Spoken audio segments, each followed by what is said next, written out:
tema de hoje: conhecendo a potente mão de Deus.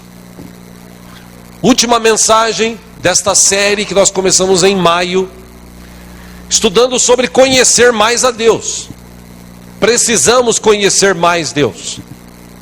Deus, como a gente viu aqui semana passada, há 3 domingos atrás, Ele quer se revelar para a gente. A Bíblia nos ensina isso. Deus, Ele quer mostrar, Ele quer capacitar as nossas vidas. O problema é que nós muitas vezes não queremos isso. A gente que eu digo no sentido figurado, a maioria das pessoas que vão à igreja hoje, elas vão à igreja hoje para buscar bênção. Elas querem um Deus que elas possam se aproximar, elas fingem que adoram, elas cantam as músicas que cantam nas igrejas, elas oram de alguma forma, mas elas não têm intimidade, elas não têm relacionamento, elas não têm profundidade, elas não conhecem Deus na sua essência. Aliás, até na mente humana, a nossa mente ela é tão limitada que, por conta do pecado, nós ficamos limitados, espiritualmente falando, para conhecer, para se aproximar de Deus. Se não fosse Jesus, a sua misericórdia, o seu sangue nos purificando, talvez até a gente nem conheceria a Deus. Agora, a Bíblia é clara, Deus quer se mostrar, Ele quer se revelar para a gente. E nós temos a oportunidade, só que isso demanda tempo, demanda obediência, demanda estudo, demanda oração, depende da gente. Deus é o mesmo, Ele é o mesmo ontem, hoje e sempre, diz a Bíblia. E eu creio, irmãos, que Deus tem tudo planejado para as nossas vidas. Deus tem um planejamento para nós. Eu sei que tem gente que não acredita nesse planejamento de Deus, mas como eu creio na Bíblia, e eu tenho ela como regra de fé para a minha vida, eu creio que Deus tem coisas planejadas para nós. Desde a fundação do mundo, se você ler textos da Bíblia, até o livro de Gênesis, se nós lermos, desde a fundação, você vai ver que Deus tinha tudo planejado, Deus tem o comando de tudo, Ele tem o poder nas mãos. E se nós conhecermos a Deus, se nós realmente temos intimidade com Ele, a gente se submete, a gente se humilha debaixo da potente mão desse Deus. E por que a gente faz isso? Por que nós nos submetemos? Por que nós nos humilhamos debaixo da potente mão de Deus? Simples, porque a gente conhece Deus e sabe que Ele é capaz de fazer qualquer coisa. Aliás, a própria Bíblia diz que para Deus não existem impossíveis. Para Deus não existem impossíveis. Deus pode curar, Deus pode libertar, Deus pode salvar, Deus pode transformar, Deus pode fazer qualquer coisa. Do nada Ele cria tudo. Ele é Deus, Ele tem todo o poder, Ele é o nosso Deus. Amém, irmãos? Não tem impossíveis para Deus.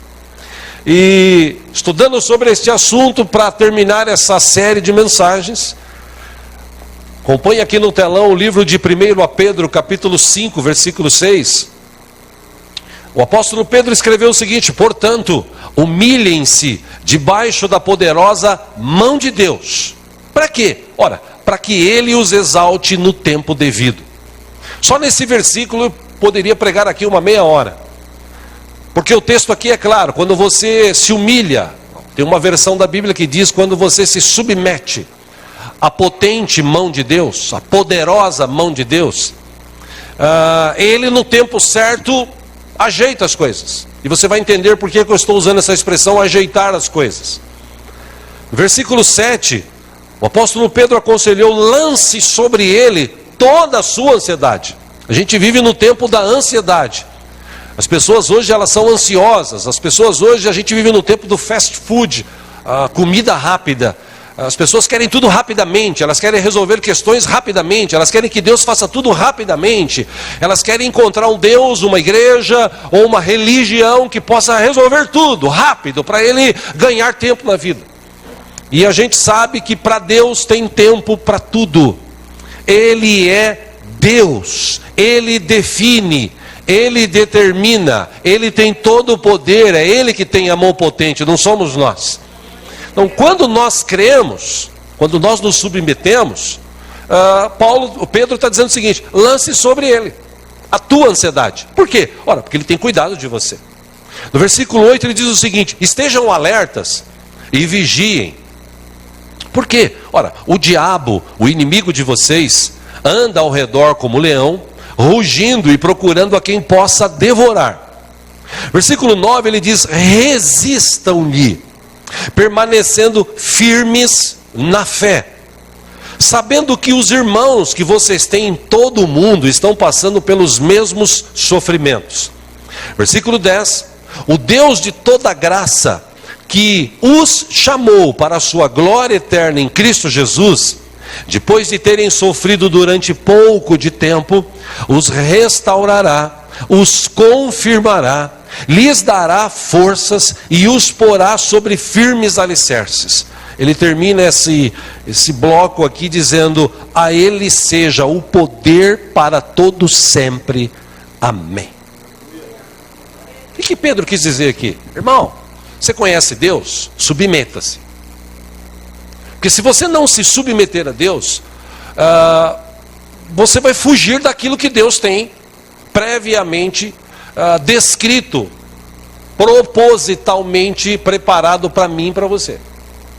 E essa questão é uma questão, como eu disse no começo, profunda, porque tem gente que não acredita nisso. Tem gente que acha que tudo é o acaso e tal. Algumas coisas sim são acaso, mas tem coisas que acontecem na nossa vida porque Deus permite. Haja visto só você ler o livro de Jó, nós estudamos aqui domingos atrás sobre a vida de Jó. Como eu disse, a nossa mente de ser humano ela é limitada. A gente não consegue entender como Deus faz as coisas. E por não conseguir entender, nós mesmos nos limitamos. A maioria esmagadora da população.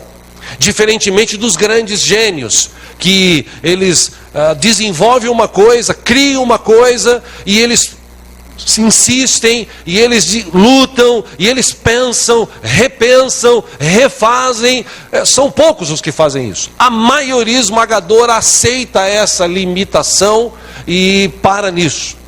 Posso citar um exemplo entre vários. Lá atrás, um homem chamado Thomas Edison, que inventou tantas coisas, e uma das coisas que ele inventou foi a lâmpada. A história diz que ele tentou 1000 vezes chegar em algo parecido com o que nós temos hoje. E ora, por que ele tentou? Por que ele não desistiu na quarta, na quinta, na sexta, na 100ª? Ele não desistiu porque ele tinha um foco, ele tinha algo na mente: tenho que fazer, eu tenho que criar. Como eu disse, existiram vários gênios ao longo da humanidade criando coisas maravilhosas. Mas a maioria da população, a mente, ela é limitada. E Salomão, em Eclesiastes capítulo 11, versículo 5, acompanha aqui no telão, ele escreveu o seguinte: assim como você não conhece o caminho do vento, nem como o corpo é formado no ventre de uma mulher, também não pode compreender as obras de Deus, o Criador de todas as coisas. E a gente estudou sobre isso aqui. Como é que pode, do nada, Deus fazer tudo? Ora, Ele pode. Ele tem todo o poder nas suas mãos.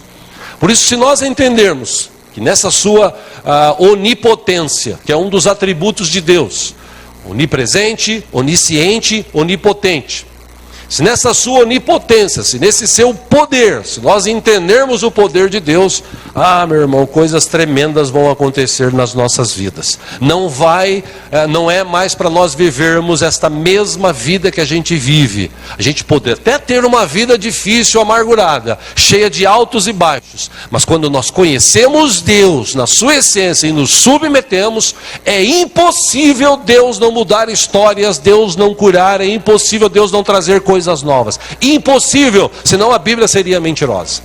Amém?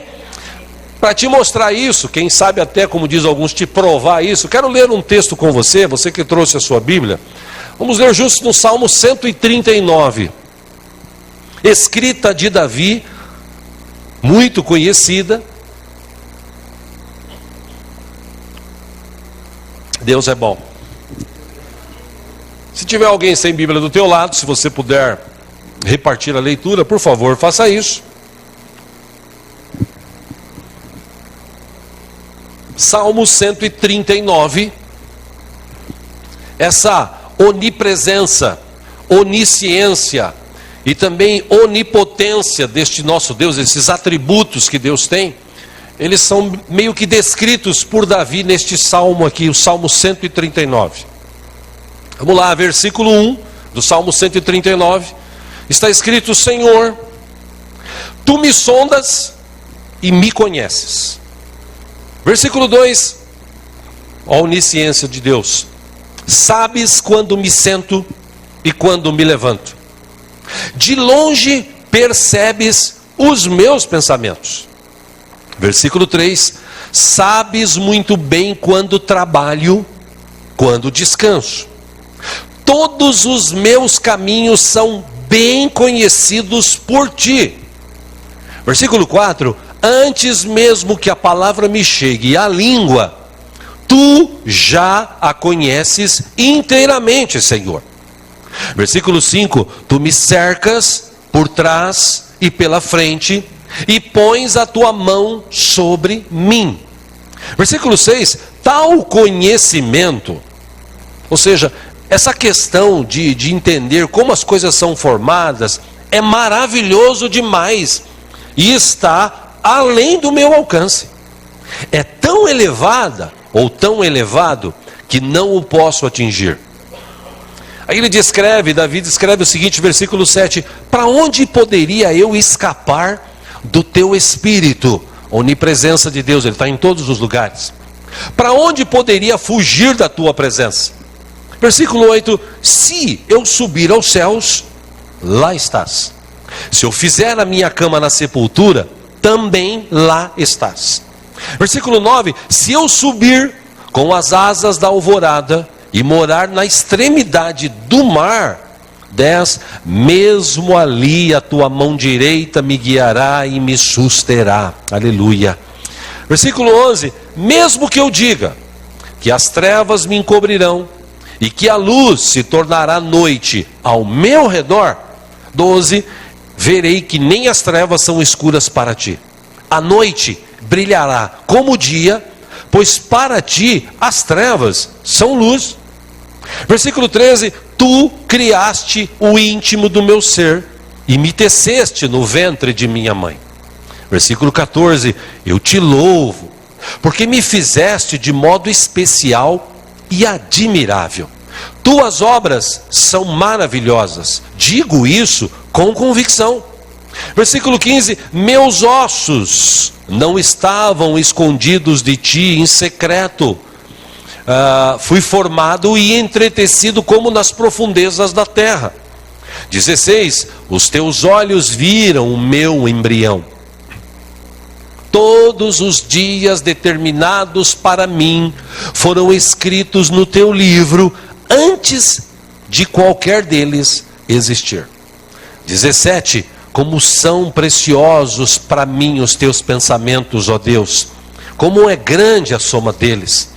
18, se eu os contasse, os seus pensamentos, ó Deus, seriam mais do que os grãos de areia.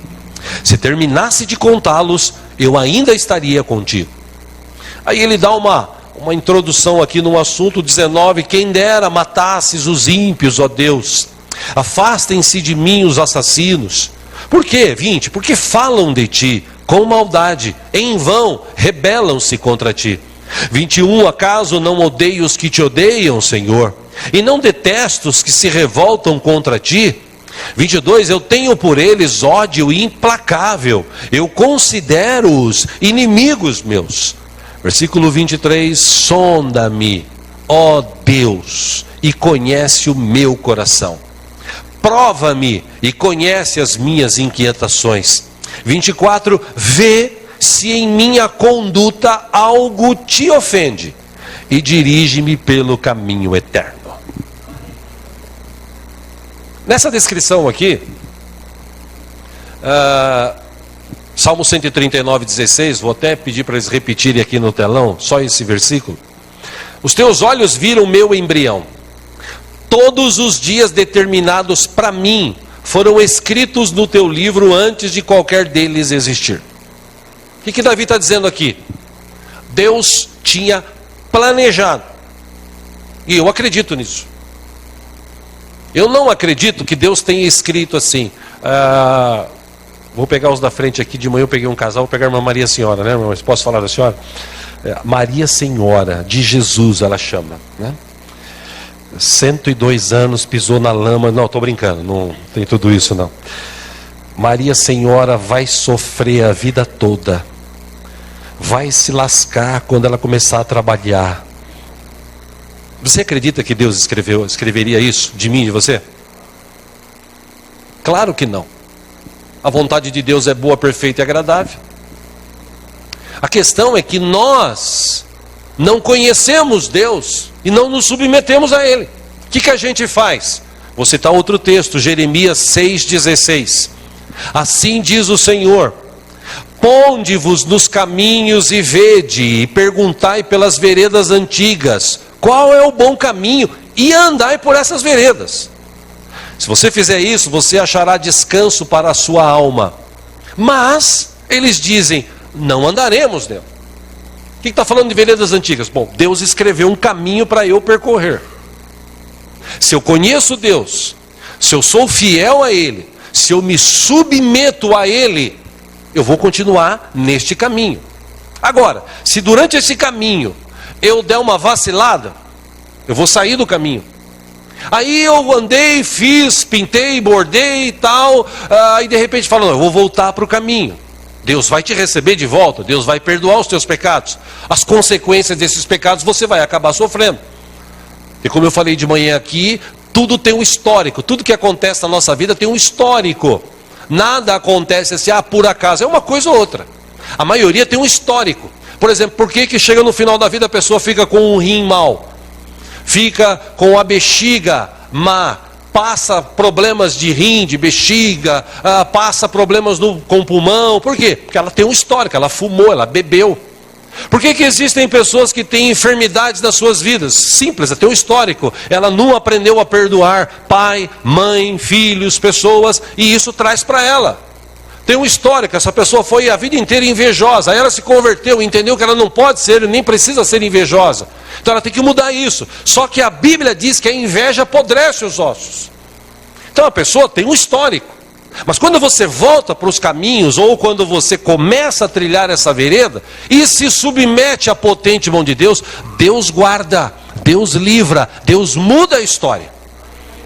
Eu creio na Bíblia. O próprio Davi disse: Deus, a tua mão poderosa, ela me guarda na frente, me guarda atrás, e ela está sobre mim.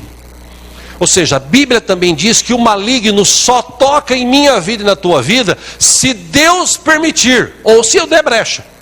Caso contrário, ele não tem poder para tocar na minha vida e nem na tua. Por quê? Porque nós estamos submetidos debaixo da potente mão de Deus.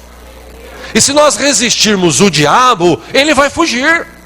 Por quê? Porque a gente está submetido. É fácil de entender isso. Por isso que Jeremias, usado por Deus, disse: gente, vocês lembram das veredas antigas que vocês caminhavam?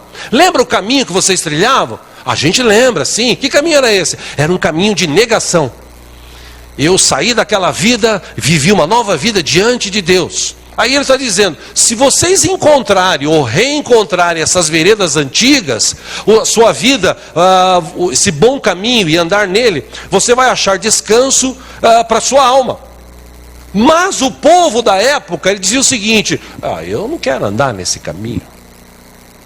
Eu quero ir para a igreja, eu quero que Deus me ajude a arrumar uma mina, eu quero que Deus me ajude a pagar minhas contas, eu quero que Deus cure a minha vida, eu quero que Deus abençoe a minha família, eu quero que Deus me dê um trabalho, eu quero que Deus me dê um aumento, eu quero, mas ele não quer compromisso com Deus, ele não quer se submeter, ele não quer se humilhar debaixo da potente mão do Senhor. E entenda a submissão e humilhar-se, não entenda humilhar-se como humilhação, entenda humilhar-se assim: eu estou debaixo, eu entendo, eu preciso e eu confio nesse Deus Todo-Poderoso. Por isso que Pedro, quando escreveu sobre este assunto, a gente leu no começo, ele disse: se você se humilhar, se você se submeter à potente, à poderosa mão de Deus, meu irmão, dificilmente você vai passar por dificuldades, por lutas. Salmo 89, 13, 14, 15 diz: O teu braço é poderoso, a tua mão é forte, exaltada é a tua mão direita. Amém? E eu estou com a minha mão esquerda levantada porque eu sou canhoto, tá, gente? Essa é a minha mão direita, tá? Versículo 14: a retidão e a justiça são os alicerces do teu trono, o amor e a fidelidade vão à tua frente. Versículo 15: como é feliz o povo que aprendeu a aclamar-te, Senhor, e que anda na luz da tua presença.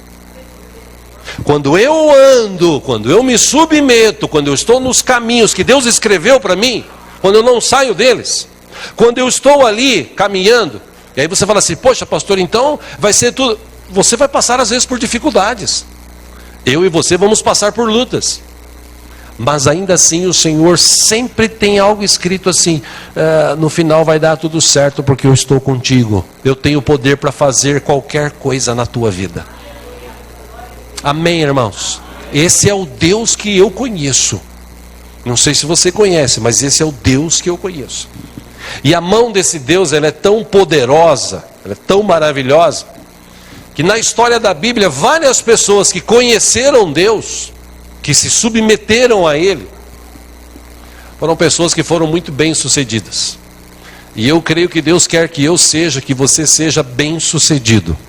Eu tenho plena convicção nisso. Vou citar de novo o texto que eu falei há pouco: a vontade de Deus é boa, perfeita, agradável. Vou citar o que Davi disse: Senhor, eu creio que o Senhor, quando eu estava sendo formado, escreveu dias do teu livro para mim. Os meus dias já estavam escritos antes de existir.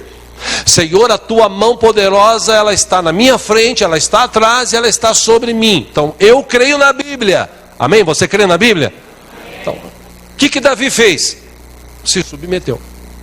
Tem uma outra história de outro irmão, eu quero falar sobre este assunto aqui, um adendo, para você entender essa questão de submissão.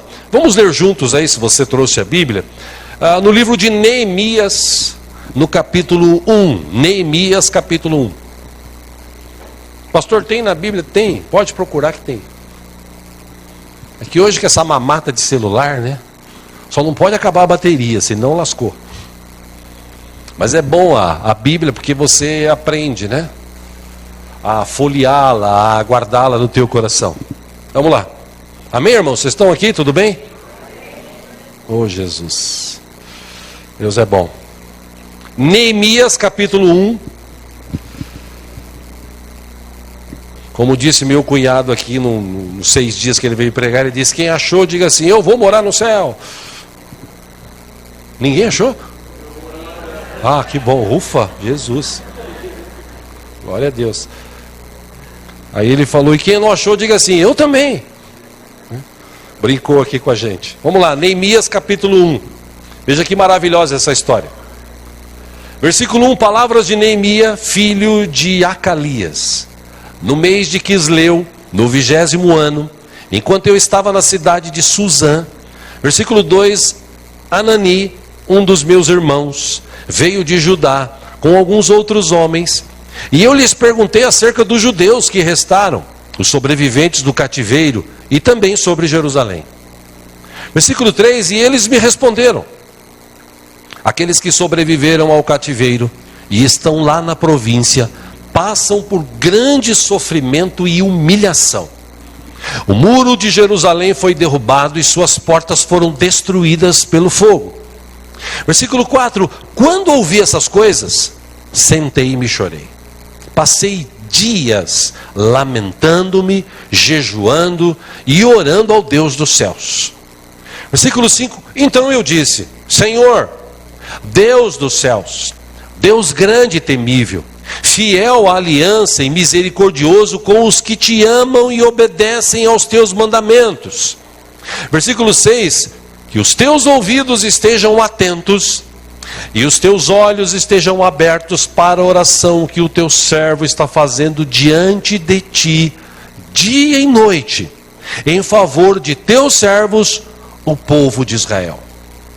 Veja que interessante o que ele cita aqui: confesso os pecados que nós, os israelitas, temos cometido contra ti. Sim, eu e o meu povo temos pecado.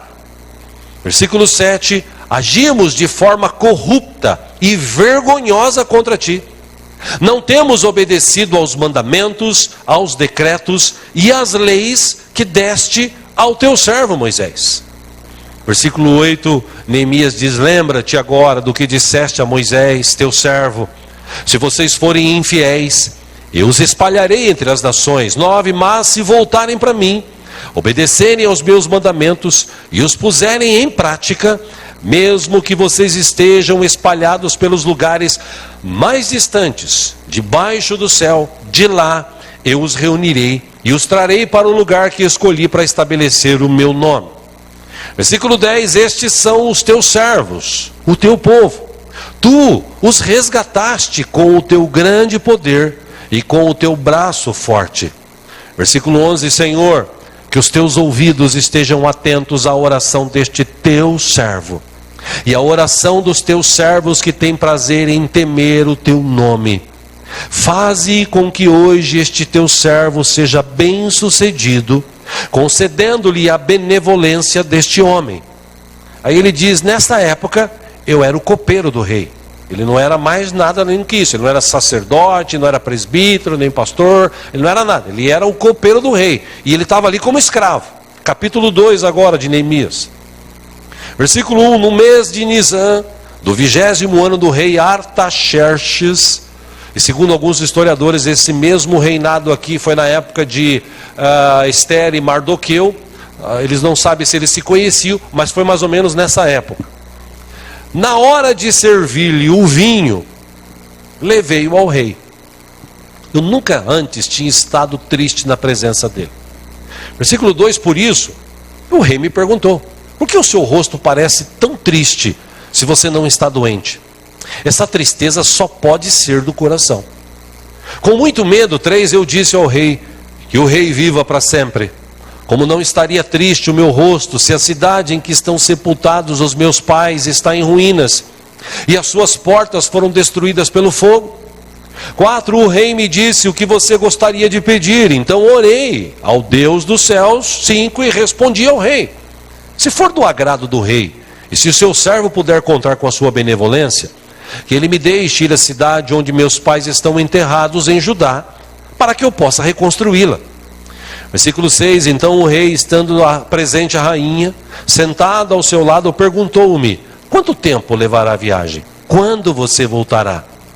Marquei um prazo com o rei e ele concordou que eu fosse. 7, a seguir acrescentei: se for do agrado do rei, eu poderia levar cartas aos governadores do Trans-Eufrates para que me deixem passar até chegar a Judá. 8, e também uma carta para Asaf, guarda da floresta do rei, para que ele me forneça madeira para as portas da cidadela que fica junto ao templo, para os muros da cidade e para a residência que irei ocupar. Visto que a bondosa mão de Deus estava sobre mim, o rei atendeu os meus pedidos.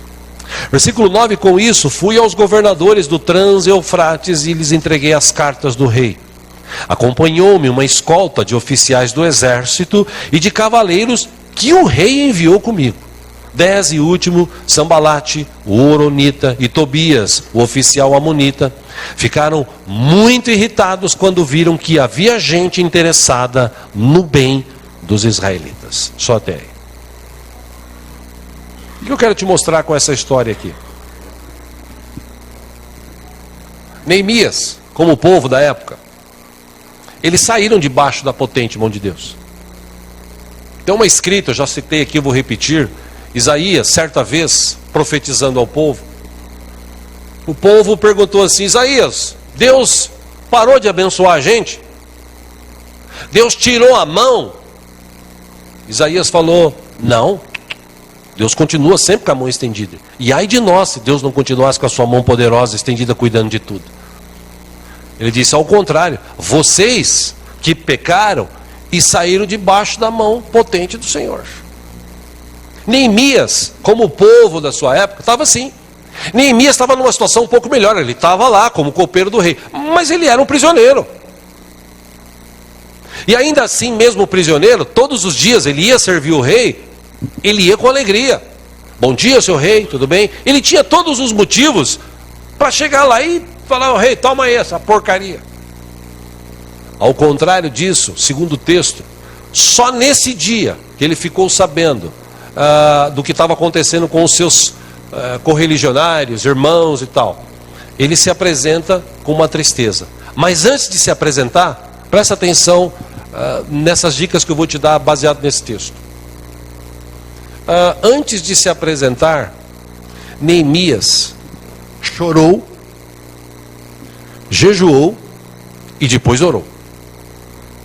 E quando ele ora, ele diz o seguinte: Senhor, eu quero pedir perdão pelos meus pecados e pelos pecados dos meus irmãos. Que pecado foi esse? Se você ler o texto correspondente a isso que aconteceu, o povo tinha se afastado de Deus. Deus tinha escrito caminhos para eles de vitória, de bênção. Só que chegou um determinado momento, estava tudo bem, agora eu vou curtir um pouco a vida. Se você olhar a história da Bíblia, todas as vezes que o povo se tornou escravo, todas as vezes que o povo de bem-sucedido para mal-sucedido ficaram, foi porque eles se afastaram da potente mão de Deus. Amém? Por que muita gente hoje está passando por lutas, por dificuldades, por questões aí na sua vida? Pessoas que eu digo que saíram da presença de Deus. Por que teve gente que voltou para a presença de Deus, saiu e voltou, e às vezes as coisas não acontecem? Neemias dá a dica, e eu te dou essa dica hoje. Essa oração aqui eu já fiz várias vezes. Eu estou falando porque eu sou prova viva. Durante a minha vida, nesses últimos anos, eu orei várias vezes. Senhor, tem pecado que eu cometi. Eu me lembrei esses dias de um pecado lá de 1900 e bolinha, quando passava um dinossauro. Eu lembrei, Senhor, daquele pecado. Me perdoa, Senhor. Senhor, até dos pecados que eu cometi que eu não lembro, se eu feri alguém, se eu entristeci alguém, Senhor, me perdoa, que o Senhor alcance a vida dessa pessoa agora em nome de Jesus e tenha misericórdia dela. Senhor, se eu falei alguma coisa que trouxe para essa pessoa destruição, sofrimento, tristeza, Senhor, me perdoa em nome de Jesus, que eu nem lembro. Mas eu quero que o Senhor libere perdão sobre a minha vida e sobre a vida dessa pessoa. Orei sobre esses assuntos várias vezes. E quando eu comecei a orar assim de anos para cá, a minha vida mudou e mudou muito. Porque a primeira coisa que você faz quando você conhece Deus é se submeter a Ele. De que forma? Deus é santo. Vou repetir, Deus é santo. Você pode falar para a pessoa que está do seu lado: o nosso Deus é santo. Deus é santo, nós pecadores. Então o que a gente tem que fazer quando a gente entra na presença do Senhor? A gente tem que se humilhar, porque Ele é Deus e nós somos nós. Quando a gente entende isso, em vez de você entrar: oh Deus, eu quero isso, eu quero aquilo, você entra assim com a cabeça baixa, fala: Senhor, perdoa os meus pecados, perdoa as minhas falhas, tem misericórdia de mim, ó Deus, tem misericórdia da minha vida. Se você fizer isso, está aqui a dica. Neemias falou: depois disso, eu me apresentei ao rei. Aí o rei perguntou: escuta, o que está acontecendo, você está triste hoje? Poxa, eu fiquei sabendo que o pessoal de lá está tudo arrebentado, destruído, o pessoal está triste, desanimado, eu gostaria de voltar lá, eu gostaria de reconstruir. E aí ele disse: como a potente mão de Deus estava sobre mim, porque ele se submeteu. Ele diz: Deus abriu os caminhos. O rei falou: quando você volta? Porque o rei gostava dele. Quando você volta? Não, vou marcar um tempo aqui, eu vou para lá, tal, mas eu vou voltar. Ótimo, então vá.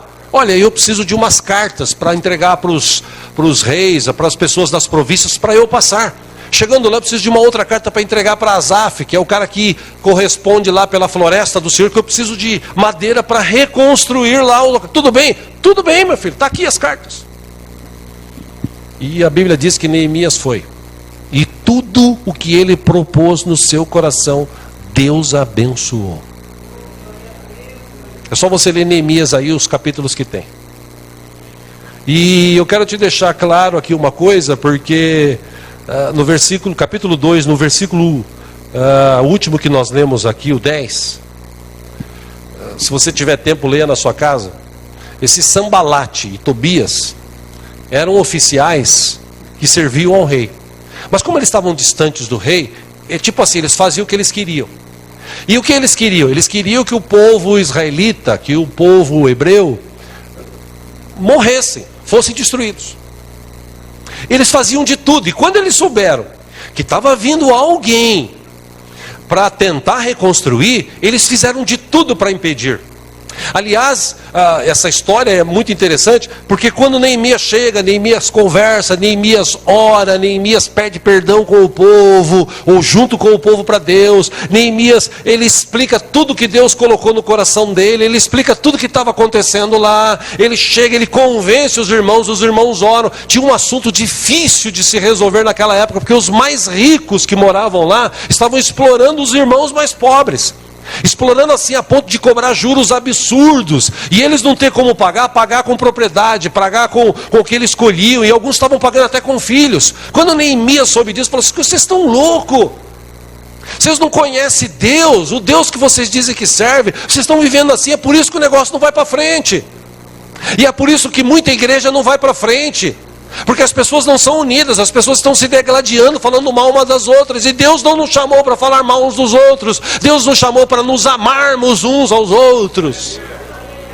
Ele bateu firme nisso lá, e o povo entendeu, o povo pediu perdão, o povo restituiu inclusive. Mas sempre tem um ou outro que o diabo levanta para atrapalhar. E meu irmão, minha irmã, quando você se submeter debaixo da vontade do Senhor, da potente mão do Senhor, haverão pessoas que virão para você e dirão assim: escuta, você está perdendo tempo, você devia curtir sua vida. Como eu falei aqui de manhã, você fala para o jovem: sexo é depois do casamento, antes você vai cometer pecado, antes você vai trazer maldições para a tua vida. Mas a pessoa fala: não tem problema, que é isso, eu quero trilhar esse caminho. Aí lá na frente você vai pagar a conta, porque um dia você tem que pagar a conta. O pecado Deus perdoa, mas a conta você tem que pagar. Isso acontece, é bíblico, não é invenção minha. Deus é misericordioso? Sim. Agora, quando você olha para a Bíblia e vê que teve gente que se submeteu, que caminhou naquilo que Deus tinha descrito, meu irmão, você vê pessoas aqui que se deram muito bem. E eu estou te trazendo essa palavra hoje, quero começar a encerrar falando o seguinte: Deus, Ele tem todo o poder nas suas mãos. A gente estudou aqui semana passada, domingo retrasado. Deus tem poder para fazer qualquer coisa. A criação dele é fantástica. Vou falar entre nós aqui, ou para nós. A única coisa, entenda essa expressão, que Deus precisa é da matéria-prima, É aquela história que Isaías, capítulo 64, versículo 8, ele escreveu: contudo, Senhor, Tu és o nosso Pai, nós somos o barro, Tu és o oleiro, todos nós somos obra das Tuas mãos. Ou seja, quando eu me submeto, quando eu deixo Deus agir, quando eu confio, e eu volto aqui para aquela velha máxima: você só confia em quem você conhece. Você não confia em desconhecido, você confia em quem você conhece. Se você conhece Deus de uma forma profunda, de uma forma maravilhosa, você confia, você anda nos caminhos dele. Posso te citar aqui, por exemplo, José. José, jovem,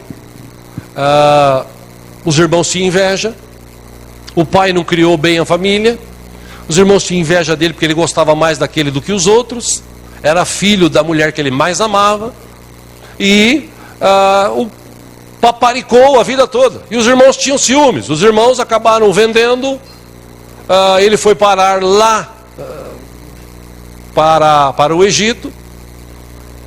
E o texto diz que José, ele tinha um foco: Deus é comigo, Deus está comigo, Deus cuida de mim. E ele seguia no caminho que Deus trilhou. Poxa, mas será que Deus escreveu para José se lascar lá e ser empregado, escravo de um chefe de guarda? Lá em Gênesis, se você ler, você vai ver o seguinte: José disse para os seus irmãos: escuta, vocês pensaram que vocês armaram alguma coisa contra mim? Não. Deus já tinha planejado isso lá atrás, para que esse momento de bênção pudéssemos viver aqui hoje. José sabia que tudo que estava acontecendo estava debaixo da permissão de Deus. E ele trabalhando, a Bíblia diz que tudo que ele fazia, Deus prosperava. Na casa do seu senhor, a mulher do cara vem e tenta ele: você é bonitão, jovem. No mínimo deve ter perguntado para ele: você fez sexo alguma vez? Falou: longe disso. Não, vamos aí. O texto diz que ela ficava todo dia tentando ele. Tentava tanto que chegou uma vez que chegou a tirar a túnica dele. E ele, meio que desesperado, saiu seminu. Por quê? Porque ele sabia o seguinte: se eu fizer isso, eu vou sair debaixo da vontade de Deus.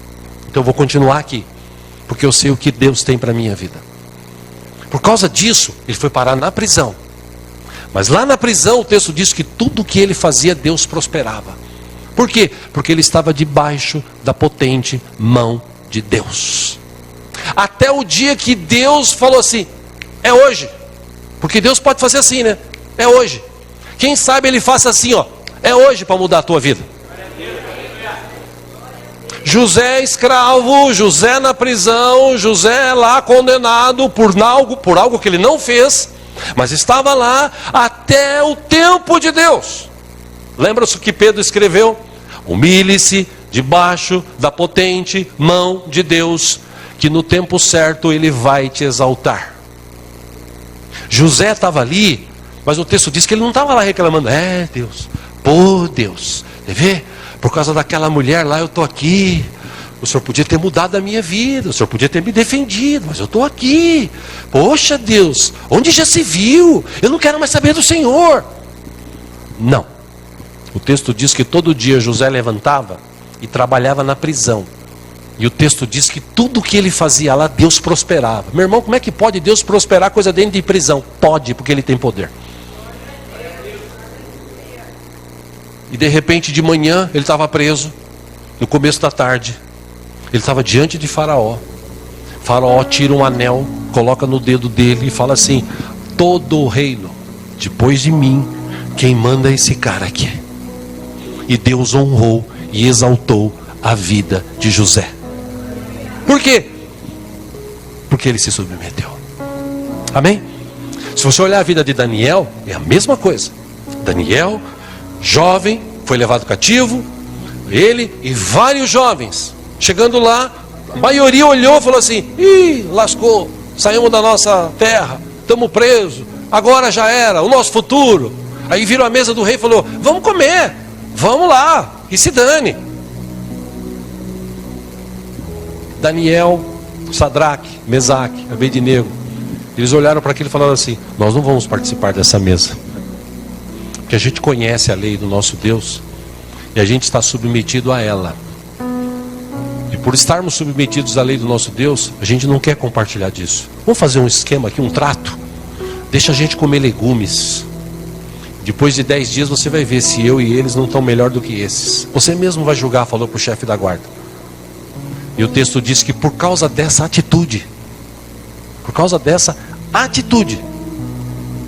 de se submeter à vontade de Deus, à lei do Senhor, ao mandamento do Senhor, aos caminhos que Deus tinha escrito, e o chefe da guarda achou graça neles e os manteve ali, e os levou, e eles foram bem cuidados.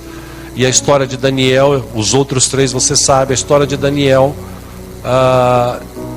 para encerrar aqui, ele foi lançado numa cova de leões, porque ele se mantinha fiel a Deus. Todo dia, 3 vezes ao dia. Ele não ficava no videogame, na televisão, ele não ficava jogando papo furado, ele não ficava falando do Corinthians, do Santos, do Palmeiras, do São Paulo, ele não ficava falando que o Brasil é uma porcaria, que o presidente é isso. Ele se colocava diante de Deus, ele trabalhava, e no tempo de folga ele ia e se colocava diante de Deus, abria janelas e orava lá para Jerusalém. Como Davi disse, que Deus abençoe todos os que oram por Jerusalém, que haja paz em Jerusalém. Ele orava. por causa disso, ele foi parar na cova dos leões. Mas na cova dos leões, Deus estava lá também. Deus preservou a vida dele. E dali ele foi honrado muito mais. Os dois, José, Daniel, naqueles reinos de escravos, viraram senhores, se casaram, tiveram filhos, tiveram uma descendência abençoada por Deus. Por quê? Porque eles se submeteram ao caminho que Deus havia descrito para eles. Amém, irmãos? Dá para entender porque que muita gente não vai para frente? Porque ele vai para a igreja, mas ele não quer se submeter. Ao contrário, ele quer ser senhor. O senhor tem que fazer isso. O senhor tem que fazer aquilo. O senhor tem que dar aquilo outro. E na verdade só tem um Deus, o nosso Deus. A Ele toda a honra, toda a glória, todo o louvor e toda a adoração. Ou a gente aprende a se submeter e seguir adiante, esperando que no tempo certo Deus vai honrar as nossas vidas. Eu pelo menos creio assim. Eu não sei quanto tempo ainda tenho de vida, mas eu sei que o tempo que eu tenho de vida foi descrito por Deus. E esses dias eu tenho certeza que Deus escreveu coisas boas para mim, para minha família, para esta igreja, inclusive para você e para a tua família. Ou seja, se a gente entender isso e se submeter, com certeza Deus fará coisas tremendas aqui neste lugar. Amém? Mas o que é preciso fazer? Se submeter. Então, você está distante do Senhor hoje, é dito você chegar assim à noite, você chegar e falar assim: Deus, perdoa todos os meus pecados, as minhas falhas. Tem misericórdia de mim, Senhor. Eu me arrependo. Até daqueles que eu nem lembro mais, eu me arrependo. Quero começar um novo tempo. Você vai ver, se você fizer isso hoje, como a tua vida daqui para frente, Deus vai te prosperar, Deus vai te capacitar. Submeta-se à palavra. O que a palavra diz? Seja um dizimista, seja um ofertante. Mas é obrigado? Lógico que não. Eis a grande sacada da Bíblia: você não é obrigado. Você faz por quê? Porque você conhece Deus. Por que você vai para a igreja em vez de ir para outro lugar? Porque você ama Deus. Por que você não bebe, não fuma? Por que você não pratica sexo ilícito? Por quê? Porque você ama Deus, você respeita Deus, você sabe que Deus tem algo especial para a tua vida. E isso vai acontecer mais cedo ou mais tarde. Ele vai exaltar, Ele vai dar o escape, Ele vai curar se for preciso, Ele vai libertar, Ele vai escrever, se for o caso, outros dias, Ele vai intervir, Ele vai fazer coisas tremendas. Ele tem poder. A questão é somos nós, se nós cremos. E a boa notícia é que Ele está aqui hoje, mais uma vez. E Ele pode mudar a história da tua vida hoje, se você se submeter. Amém? Vamos ficar em pé, vamos orar?